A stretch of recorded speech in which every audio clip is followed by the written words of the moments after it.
Todo en común. Todo en común. Todo en común. Todo en común. Todo en común. Todo en común. Un espacio de diálogo y compartir ciudadano.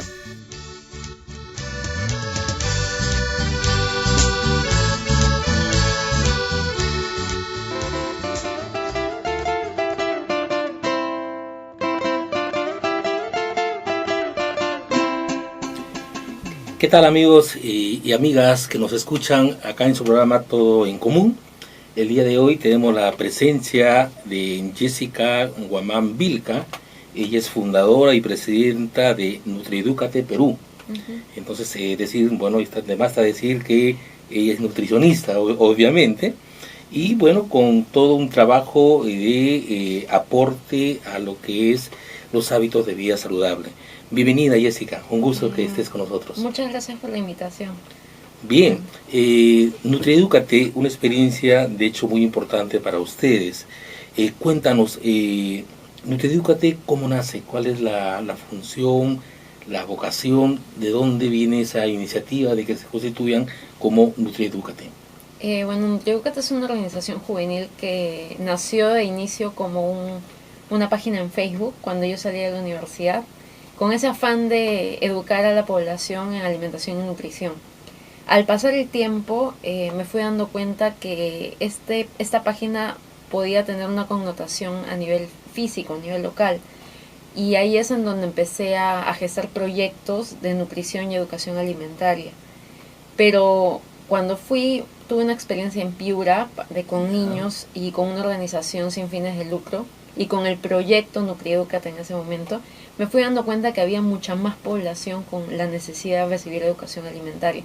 Y ahí es en donde nació la organización, para hacer, extensivo el voluntariado relacionado a nutrición y educación alimentaria.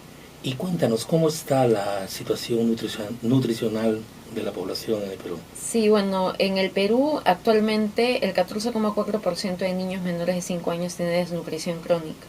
Es decir, tienen una baja talla para la edad, y esto crea como consecuencias problemas a nivel de atención escolar, no ayuda a un buen desarrollo del niño y por el contrario, hace que este niño no pueda dar todo el potencial que puede tener tanto dentro del colegio como en el futuro cuando ya sea adolescente o adulto, ¿no? Claro, en realidad lo que ustedes están haciendo es una labor de base, ¿no? De fortalecimiento, de generar condiciones para un peruano una peruana que pueda tener experiencias de madurez, de emprendimiento, de poder también tener los elementos, para desarrollar la plenitud, su inteligencia, ¿no?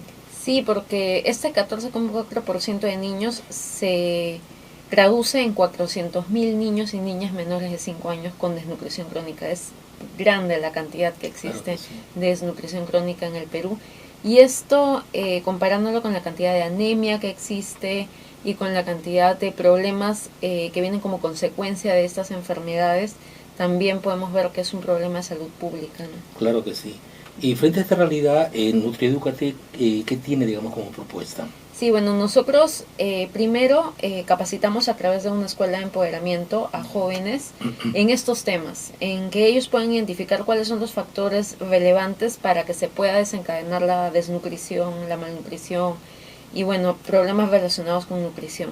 Después de este primer paso, lo que hacemos también son proyectos sociales en campo que abordan estas problemáticas. El primer proyecto que tenemos ahora es Comemos, Jugamos y Aprendemos, que lo tenemos justamente con niños menores de 5 años, con 380 niños en Canta, Callao.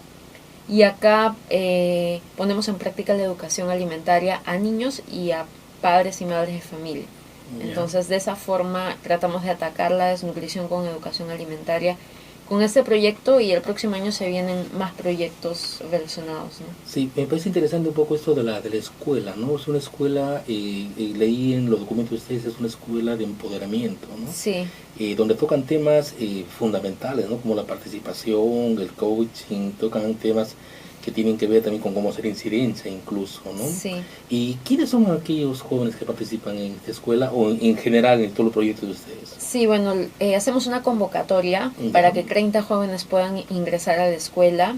Es una convocatoria abierta y una vez que los jóvenes postulan se les envía un pack de postulación. Más que nada el pack tiene que ver con el hecho que el joven exponga el compromiso que puede tener socialmente y por qué lo sensibiliza justamente la temática de malnutrición desde el campo de acción el cual tenga, ¿no? Y pasan ese filtro, son capacitados 2 meses en la escuela y después de esto ellos pueden hacer voluntariado en la organización o pueden ocupar un puesto de liderazgo. Justamente los chicos que están siguiendo esta segunda escuela van a ocupar un puesto de liderazgo el próximo año en la organización, van a ser coordinadores de proyecto. Es decir, hay una base, digamos, formativa para ellos, para que, me imagino también, para que puedan tener un poco la sensibilidad y puedan tener también los elementos que le dan identidad a Nutrieducate, ¿no? Y para que ellos, digamos, como se dice, pues, se puedan fajar en el terreno. Y la red de voluntarios, ¿cómo se constituye? Bueno, un primer paso es la escuela, pero en la red de voluntarios ¿hay algo más, digamos, que lo vaya empoderando a ellos? ¿O es simplemente ya el hecho de asumir responsabilidad en los proyectos? Sí, el primera eje de acción es la escuela, el segundo son los proyectos de campo y el tercero es la incidencia política. Nosotros tratamos de insertar a jóvenes en diferentes espacios de incidencia política juvenil, para que ellos también puedan empoderarse y notar que los proyectos que se puedan hacer en la organización también pueden ir a incidir a nivel político de inicio local, porque lo que hacemos es incidencia política local y si es posible más adelante también hacer una incidencia a nivel macro. De hecho, nosotros pertenecemos a la iniciativa contra la desnutrición infantil, que es un colectivo de 20 organizaciones nacionales e internacionales. Nutrieducate es la única organización juvenil que forma parte de este colectivo. Y a través de esa plataforma sí tenemos espacios con el gobierno actual, es decir, con la gestión actual para nosotros incidir a nivel de ministerios ya en nuestro tema. Lo que nosotros ponemos en la agenda es la participación juvenil en esta temática, ¿no? Cuéntanos la experiencia de un proyecto así en concreto que ustedes han desarrollado y tal vez qué logros han conseguido ahí. Sí, el proyecto, el que mencioné, Comemos, Jugamos y Aprendemos, lo hemos llevado a cabo todo este año y en este proyecto hemos logrado disminuir el 50% de niños con desnutrición aguda. Es decir, había un 14% de niños con desnutrición aguda y bajó un 7%. La desnutrición aguda, ¿qué es bajo peso para la talla. Y en sí suele pasar que se da mucho porque los niños no comen adecuadamente alimentos calóricos o tienen enfermedades como consecuencia de la mala manipulación de alimentos. Y por eso es que la educación alimentaria ahí es clave y hemos tenido ese logro con esta población. Claro. En términos concretos, ¿cuáles son las señales, los indicadores que le dicen a ustedes y hemos bajado la tasa de desnutrición? Sí, nosotros hacemos, antes de iniciar cualquier proyecto, una evaluación antropométrica, es decir, peso, talla de los niños y sacamos un diagnóstico nutricional. En base a eso nos guiamos si es que hemos tenido un avance en el tema, en el estado nutricional del niño, pero también les hacemos un pretest a las madres de familia y padres de familia, es decir, hacemos una encuesta antes de iniciar las actividades y al momento de finalizar, base, digamos, exacto, y al momento de finalizar hacemos un post-test para ver si en verdad adentraron los conocimientos relacionados a nutrición, hubo buenas prácticas de manipulación de alimentos. Y esos son, digamos, los indicadores que a nosotros nos dicen que hubo un avance. Por otro lado, también con los voluntarios hacemos lo propio, es decir, evaluaciones para que ellos se pueda en verdad evaluar si es que ellos aprenden o no con respecto a esas temáticas, porque no solo son nutricionistas los que están en la organización, son de diferentes áreas. Pero una cosa interesante este combo que ustedes presentan, ¿no? Porque es de proyecto, jugar, comer y aprender, ¿no? ¿Cómo así hacen esa triada, digamos? ¿Cómo hacen ese vínculo? Sí, la educación alimentaria se hace de forma didáctica. O sea, nosotros tratamos de producir material didáctico propio y con ese material hacemos la educación alimentaria. O sea, no tratamos de que sea muy plano, sino que sea muy didáctico. Por ejemplo, el domingo pasado, el 16 de octubre, fue el Día Mundial de la Alimentación. Y lo que hicimos fue hacerles hacer disfraces de frutas, verduras y legumbres a los niños. Entonces hicieron una pasarela a sus padres con los disfraces. Y en un evento próximo lo que vamos a hacer es que los niños que han hecho su disfraz les vamos a enseñar el valor nutricional que tienen ellos, como una fruta, por ejemplo una fresa, el valor nutricional, una lenteja, su valor nutricional. Entonces ellos van aprendiendo, van identificándose con el alimento y van aprendiendo de forma didáctica también. Claro, y es muy importante ahí que esta problemática sea abordada, digamos, por todos los actores, ¿no? Es decir, es clave, es decir, si no está la familia involucrada, será complicado, digamos, que los niños, de hecho, por sí solos puedan mejorar o ampliar sus hábitos saludables, digamos, de alimentación, ¿no? Entonces, ¿cómo hacen para convocar a las familias? ¿Cómo los involucran? Lo que siempre nosotros buscamos es una población la cual ya tenga un aliado estratégico dentro. Es decir, por ejemplo, esta población que es en Canta Callao, el aliado estratégico es el colegio, el colegio, el preescolar en el cual están los niños. La directora es una persona súper comprometida y a través de ella es que hemos llegado a los padres y madres de familia, y lo primero que hicimos fue una sesión de sensibilización. Claro. Hicimos juegos con los padres y ellos se dieron cuenta que los hábitos que tenían no eran los más saludables. Y en base a eso ellos aceptaron llevar los talleres continuos de nutrición, y bueno, en paralelo siguen otros talleres dentro del colegio como son de actividad física y otras actividades. Sí, hay que aprovechar esos espacios, ¿no? Y esos aliados que están de hecho listos para poder canalizar los esfuerzos como el de ustedes, ¿no? Sí, de hecho nosotros siempre estamos en la búsqueda de nuevos aliados, de nuevas organizaciones que quieran intervenciones o proyectos con la población que tienen. Ya hemos trabajado con la señora Aprendí Leyendo, por ejemplo, y su población en Pamplona Alta, que son niños, ellos son mayores de 6 años, pero hemos visto el estado nutricional de ellos, o hemos hecho educación alimentaria con ellos. Hemos trabajado también con IBIA, claro. Sí, hemos trabajado en campañas, por ejemplo, en Navidad del año pasado, y educación alimentaria con los niños. Y así, hemos tenido bastantes aliados y hemos hecho intervenciones concretas, pero estamos buscando ahora poblaciones para hacer proyectos por 6 meses o un año. Claro. Un poco más sostenido, digamos, ¿no?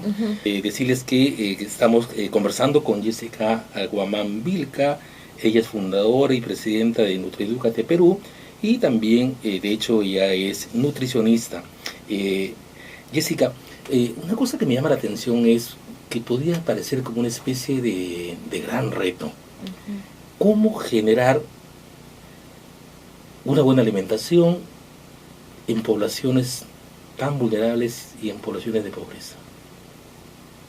¿Cómo crees que se podría hacer? ¿Cómo lo hacen? Sí, bueno, un proyecto que vamos a implementar justamente con estudiantes de gastronomía son los biohuertos, pero biohuertos llevados también a la cocina.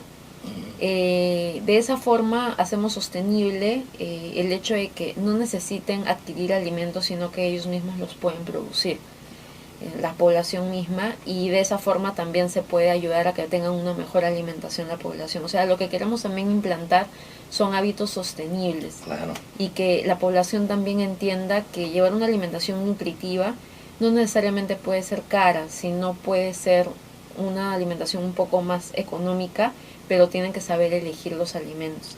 De hecho, nosotros tenemos como visión llegar a los departamentos con mayor índice de desnutrición, que son Ucayali, Huancavelica y Huánuco, porque en esos espacios es en donde, a nuestro parecer, sí se va a poder demostrar que la educación alimentaria tiene que ver mucho con, o sea, sí sirve para poder erradicar la desnutrición.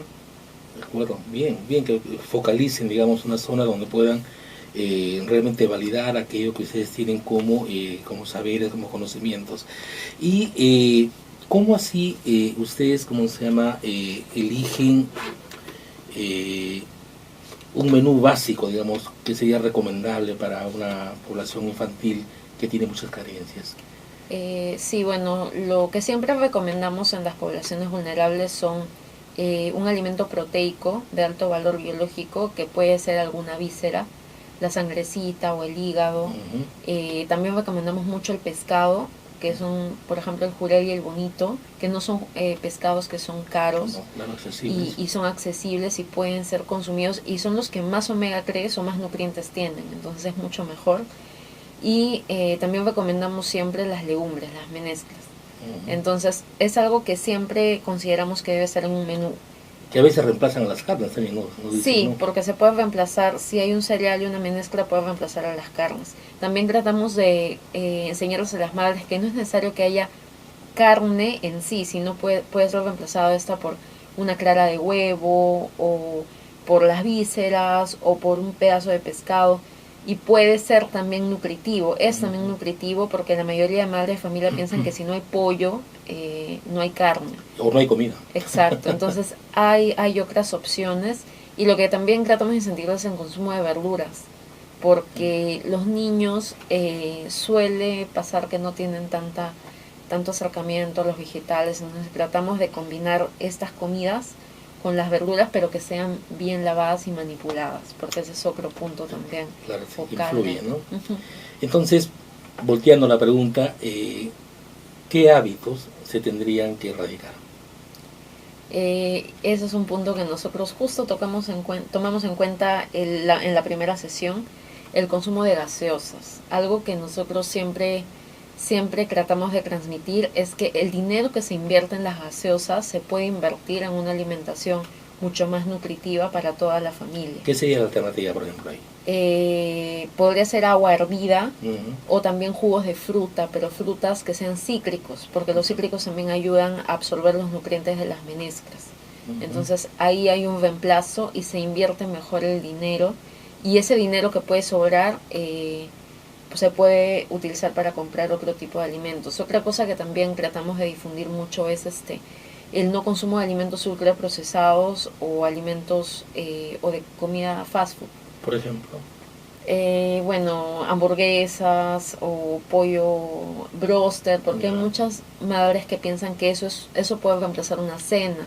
Claro, Pero nosotros pescuecitos broster, patita broster, que están en las esquinas de los barrios, ¿no? Sí, y eso, según nos cuentan las madres, antes estaba un sol, pero muchas veces está un sol 50, 2 soles, y esos 2 soles pueden ser invertidos en papa, huevo, y se le da al niño, y eso también es algo nutritivo. Entonces es algo que tratamos de ponerle una comparación entre lo nutritivo y lo nutritivo, y lo no nutritivo y los precios. Entonces en base a eso ella elige.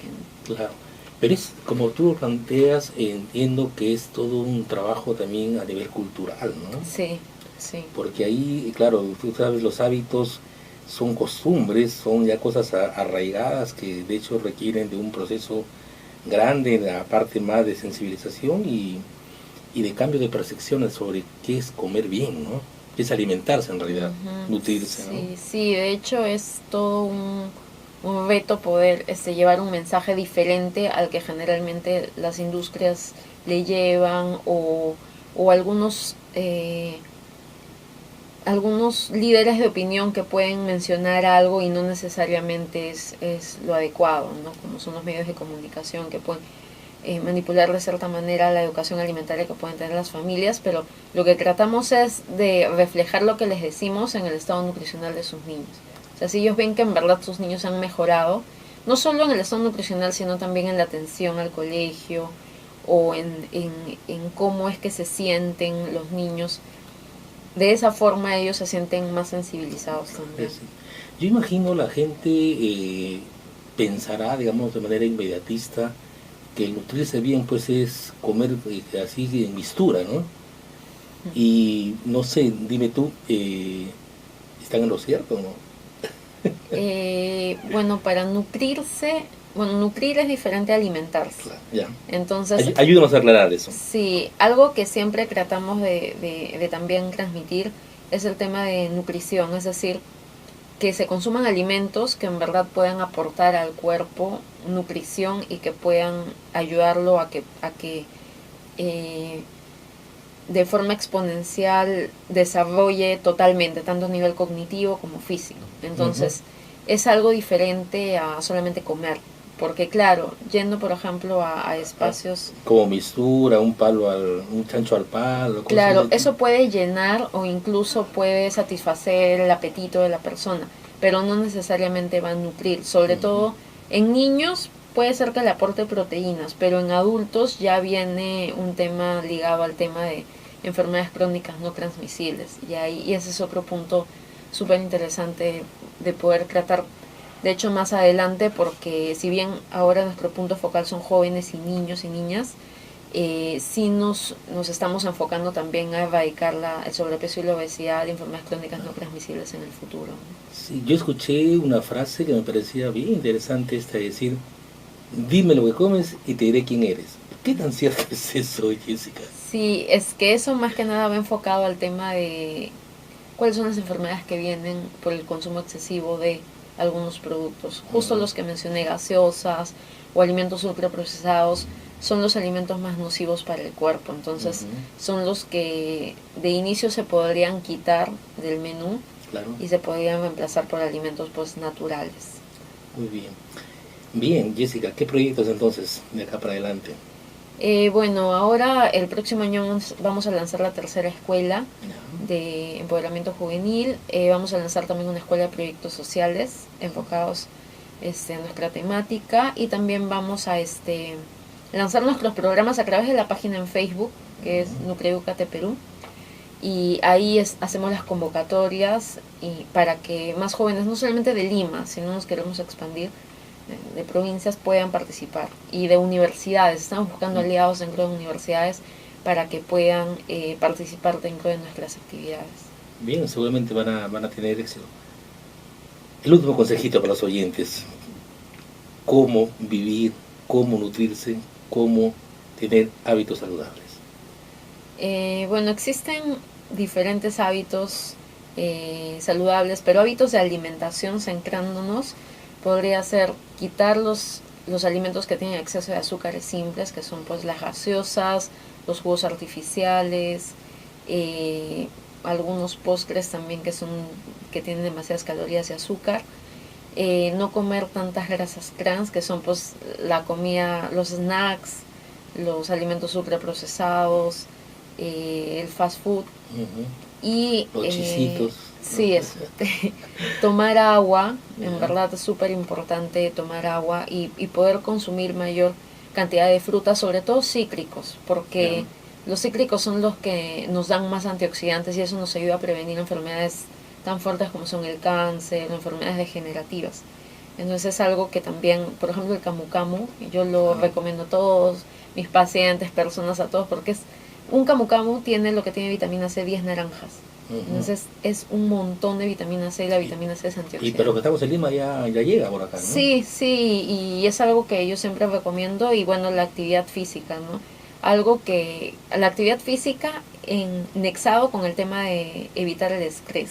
Un hashtag que siempre me gusta utilizar es cero estrés, porque justamente es algo que me ha ayudado a seguir en este medio de emprendimiento social. O sea, es súper difícil trabajar, llevar un emprendimiento social, hacer una maestría y hacer varias cosas en paralelo, pero es súper importante para llevar a cabo todo bien, es como que ir como que paso a paso y siempre con tranquilidad, ¿no? Así es. Muy bien, estimados oyentes, estimadas amigas que nos escuchan, ahí están las recomendaciones de Jessica, nuestra nutricionista. Y bien, no siempre lo rico es lo mejor. Así que a tomar en cuenta estas recomendaciones, y definitivamente, seguramente más adelante ya me verá un poquito más light, mucho mejor nutrido también, porque me cae preciso las recomendaciones que me señala Jessica. Muchas gracias y éxitos con el proyecto. Muchas gracias también.